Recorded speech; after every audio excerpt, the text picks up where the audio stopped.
సినిమాలో అందరం ఎలా పనిచేసామంటే మేము ప్రొడ్యూసర్‌ని, ఈయన డైరెక్టరు అలా గాదండి. ఈయన చెప్పినట్టు ఒక క్లాస్ రూమ్ లాగా. అందరం కలిసి lots of fun and the energy of the ఆ ఎనర్జీ ఎక్కడి నుంచి వచ్చిందంటే ఆ స్టోరీ నుంచి వచ్చింది. ప్లస్ ఈయన అనిల్ గారి దగ్గర నుంచి. ఈయన అసలు ఎవరిని కూర్చొనివ్వరు. ఎవరిని ఇలా ఒక డల్ మోమెంట్ ఉండదు.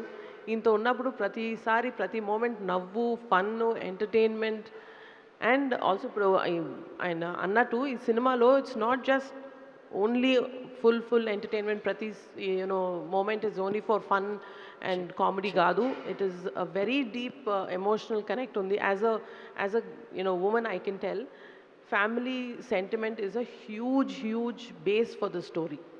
సో అందుకనే it's going to be a family entertainer అంటే not just for comedy and entertainment but it's a huge families అంటే ఎలా ఉండాలి, wife and husband and children తోటి ఆ ఎమోషన్స్ ఆ బాండ్ ఎలా షేర్ చేసుకోవాలనేది చాలా బ్యూటిఫుల్గా చూపించారండి.